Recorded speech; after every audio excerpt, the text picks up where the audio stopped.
E quem está pedindo isso não sou eu, não. É a ordem democrática. É a democracia que está pedindo esses recursos. Nada contra a estatal. Só que os recursos são necessários para a saúde, habitação, para outras coisas.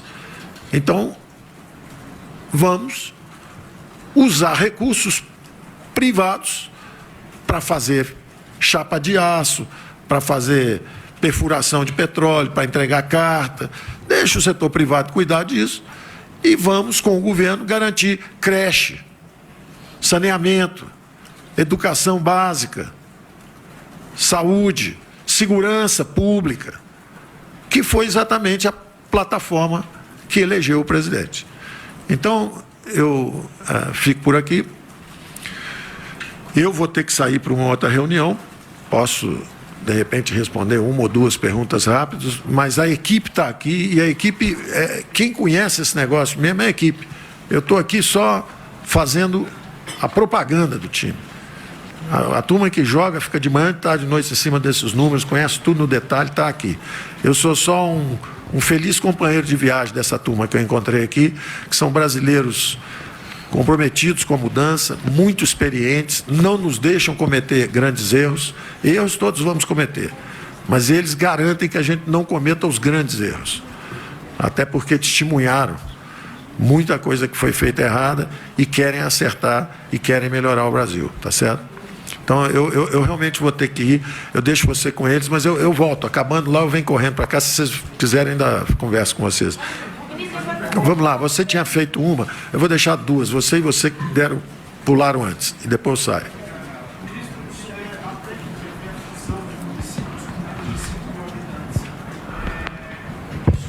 Às vésperas de um ano eleitoral, como é que o senhor avalia isso? Como é que isso vai ser feito em meio a esse debate? Você vê que interessante, né? Quem pensa em sustentabilidade fiscal tem que pensar exatamente no que aconteceu, andou acontecendo antes, que foi a proliferação de Câmara de Vereadores, de municípios, etc. Isso cria desequilíbrios. Agora, seguramente, não foi um economista do nosso grupo que lançou isso lá, né? Quem pensa nisso aí, normalmente, é sempre uma liderança política, que chega e fala, olha, está acontecendo um negócio aqui. E são lideranças políticas experientes. E eles têm lá os combates deles.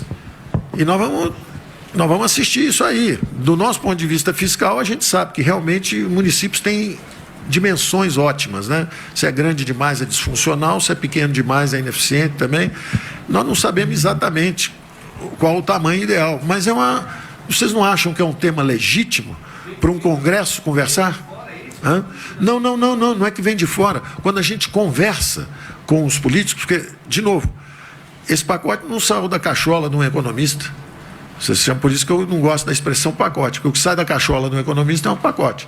O que sai de várias conversas ao longo de 10 meses, algumas ao longo de 30 anos, com uma porção de políticos experientes, essas ideias vêm. Olha, está havendo uma proliferação disso, daquilo, por que vocês não abordam esse aspecto? Coloque isso no Congresso. Senhores, cá para nós, quem é que deve decidir se município deve ter 5 mil, 10 mil ou 3 mil? Sou eu ou é o Congresso brasileiro? Não há nada mais oportuno do que deixar o Congresso conversar sobre isso. Então, isso vai, estimula, e eles têm a total capacidade de decisão. Falar assim, ó, tira isso daqui, joga isso fora. Ou então, ó, deixa isso aqui. Aí vem os parlamentares mais ligados aos municípios, vão dizer, não mexe nisso não mexe nisso não. Aí o governador, não, mas peraí, eu também estou precisando de recurso aqui, você está com muito município pequeno dando dinheiro aí para vereador que não tem nada a ver. Isso é um problema político legítimo. A sua pergunta, moça, tinha uma moça aqui que tinha feito a pergunta. Era você. Você passou a palavra para ela. Perfeitamente, eu gosto muito da Adriana. Gosto muito da Adriana. Pronto, a bola é com você, Adriana.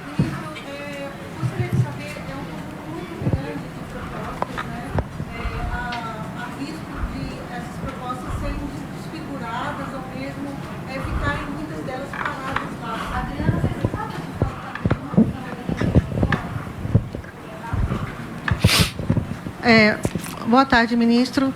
O senhor está enviando ao Congresso um projeto muito ambicioso, com muitas propostas. Qual o risco dessas propostas lá no Congresso serem desfiguradas, desidratadas? O senhor mesmo já reconheceu aqui que a sua ideia era fazer algo mais mais forte, principalmente em relação à desindexação. Eu gostaria de saber também qual o papel do presidente, né, Jair Bolsonaro, para reduzir esse alcance dessas medidas e qual a sua previsão de aprovação, o que o senhor vislumbra daqui para frente? Vamos lá. Como eu disse antes, eu acho que são várias dimensões a transformação do Estado. A razão minha de colocar tudo junto, isso é muito interessante. A experiência da Previdência era uma experiência seguinte: era um buraco fiscal que ameaçava implodir o Brasil. Você vê que como o desconto premiu a coisa econômica na hora que isso foi aprovado. Deu um horizonte de 15, 20 anos de estabilidade, os juros descem, a economia começa a andar de novo, começa a recuperar a dinâmica de crescimento. Então, isso era fundamental, era urgente e era quase que um desafio de sobrevivência. Quando acaba isso, entram as demais reformas em pauta. E aí o interessante é que, ao contrário do clima na Previdência, que houve um clima tenso no início, de um governo chegando que não falava a mesma linguagem de um governo, de uma Câmara e de um Senado que estavam também dissociados, estavam diferentes as linguagens. Quando a gente chega, foi muito difícil. Agora, curiosamente, durante esse diálogo inicial, houve muita construção de boa vontade. Muita construção de boa vontade. E justamente eu diria que a ideia de colocar agora uma coisa mais ampla foi até um consenso político das lideranças. Porque falaram, olha, se botar só a tributária, como é que você vai falar da redistribuição de recursos para estados e municípios, sem falar também da forma como esses recursos são arrecadados? Então, vamos botar isso também. Bom, mas tem também o negócio da administrativa. Vamos botar isso também? Vamos. E aí o próprio fatiamento foi processado por essas lideranças. Falando assim, olha, manda primeiro esse para o Congresso, para o Senado, esse outro aqui já devia vir para a Câmara. Então, eu diria que isso está sendo um processo de construção conjunta. Como foi conjunta a construção com mais atrito, a construção da Previdência foi conjunta, mas teve um pouco mais de atrito, eu diria agora que está tendo muito mais de cooperação e quase que de orientação mesmo política. A própria classe política falando assim, olha, pode mandar, mas não é muita coisa. Não, essa aqui a gente anda um pouco mais rápido nessa, essa outra aqui, ela conversa com a do Pedro Paulo ali na frente e tal. Quer dizer, há um clima extraordinário de cooperação no Congresso e na Câmara. Pelo menos das lideranças, dos líderes, eu percebo isso e isso praticamente está nos levando. Eu, talvez, se me perguntasse, bom, o que você acha que devia ser e tal, talvez o foco fosse só no controle da despesa, mais um pouco, mas essa abertura de leque foi até sugerida pela própria classe política, e dizendo o seguinte, olha, não, vamos dar o contexto de transformação do Estado, vamos mostrar que o Estado está sendo transformado para o programa social. Ninguém quer vender uma estatal para guardar o dinheiro num banco, não. Você quer justamente para liberar recursos para a área social, para a saúde, para a educação. A democracia brasileira tem sido muito construtiva. A inclusão dos mais frágeis nos orçamentos públicos foi uma conquista interessantíssima também. O problema é quando você faz isso, mas sem tirar o dinheiro do gato gordo, né? Você dá o dinheiro para o pobre e não tira do gato gordo, você leva tudo para a hiperinflação, você bota a máquina, essa gigantesca máquina de transferência de renda, transferindo renda para quem já é privilegiado, seja através de um banco público, dando dinheiro para o empresário campeão, seja através da Previdência, dando emprego para quem já tem estabilidade de emprego, salário muito mais alto que na iniciativa privada, tem tudo, tem todas as vantagens, ainda tem uma Previdência muito melhor que os outros. Então, nós temos que transformar essa máquina. E essa compreensão hoje é do Congresso brasileiro. Isso é do Congresso brasileiro. Ele está querendo reescrever essa história da máquina pública brasileira. Então, nós temos que ir juntos nessa direção. Então, eu realmente não tenho receio disso ser fragmentado, pulverizado, desfigurado. Ao contrário, eu acho que nós temos uma belíssima agenda de trabalho para o nosso Congresso, para os próximos 6 meses, 1 ano.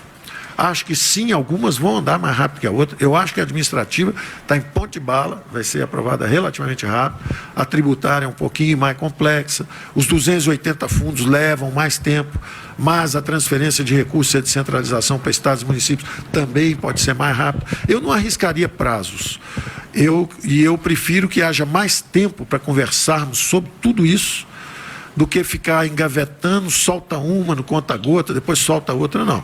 Só a primeira, que era realmente decisiva, tinha que ser aquele clima de ou tudo ou nada, porque realmente o Brasil estava sob um risco extraordinário. Agora nós temos um pouco mais de tempo para redesenharmos o Estado brasileiro. A principal mensagem é essa, hein?